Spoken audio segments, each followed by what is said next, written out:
బంగారం బ్యాంకులో ఉంటే అది మీ అప్పు, అదే శివా గోల్డ్ కంపెనీకి తీసుకొస్తే అది మీ పెట్టుబడి. తాకట్లో ఉన్న మీ బంగారాన్ని మేము విడిపించి ఈ రోజు మార్కెట్ ధర కొని స్పాట్లో మీ నగదు మీకు అందిస్తాం. ప్రతి నెల వడ్డీలు కట్టడం లాభమా లేదా ఇలా చేయడం లాభమా మీరే ఆలోచించుకోండి. శివా గోల్డ్ కంపెనీ, అప్పులేని ఆనందకరమైన రేపటికి సరికొత్త మార్గం. జస్ట్ ఒక కాల్ చేయండి. తాకట్లో ఉన్న మీ బంగారాన్ని విడిపించి ఈ రోజు మార్కెట్ రేట్కే కొనబడును. రాష్ట్ర ఆర్థిక పరిస్థితి, గత ప్రభుత్వ పాలన ప్రభావం, ప్రస్తుత ప్రభుత్వ అభివృద్ధి కార్యాచరణపై ముఖ్యమంత్రి నారా చంద్రబాబు నాయుడు సమగ్ర వివరాలు వెల్లడించారు. రాష్ట్రాన్ని అభివృద్ధి పదంలో నడిపించేందుకు కూటమి ప్రభుత్వం స్పష్టమైన కార్యాచరణతో ముందుకు సాగుతోందని తెలిపారు. రాష్ట్ర సమగ్ర సమాచారాన్ని ప్రజలకు తెలియజేయడమే శ్వేతపత్రాల ప్రధాన ఉద్దేశమని పేర్కొన్నారు.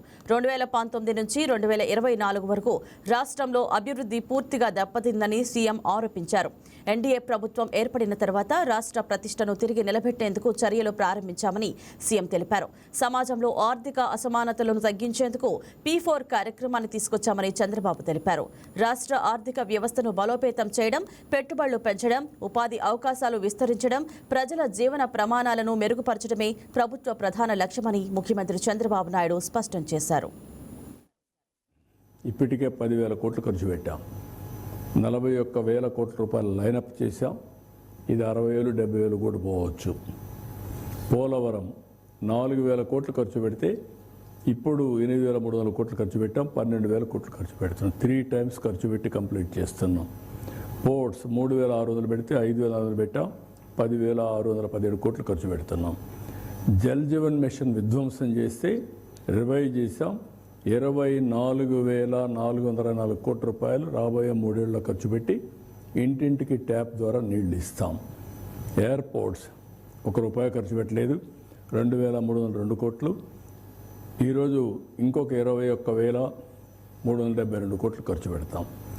స్టేట్ హైవేస్ 3,439 కోట్లు ఖర్చు పెట్టాం. ఇంకొక 12,000 కోట్లు ఖర్చు పెడతాం. రైల్వేస్ దగ్గర 64,000 కోట్లు ongoing. National highways 38,500.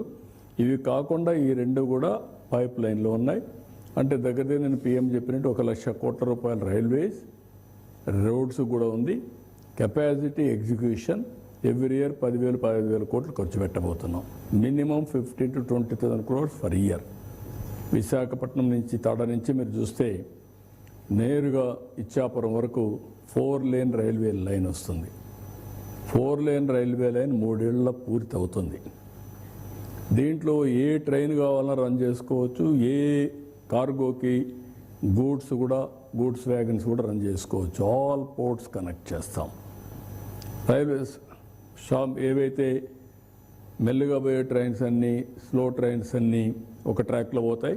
Fast trains ఇంకో ట్రాక్లో పోతాయి. ఎక్కడెక్కడ కనెక్టివిటీ ఉంటుంది. That is the beauty of this. And also high speed trains will come. Hyderabad Bengaluru, Hyderabad Amaravati Tirupati to Chennai, ఇంకో పక్కన Hyderabad via Chittoor, Chennai high speed train కూడా వస్తుంది. ఇది వస్తే కనెక్టివిటీ ఇంకా పెరుగుతుంది. ఇక్కడికి వచ్చినప్పుడు ఇంకొక పక్కన మీరు చూస్తే this is where government is work private investment. Private ఇన్వెస్ట్మెంట్లో 23 లక్షల కోట్ల రూపాయలు MOUలు సైన్ చేశాం.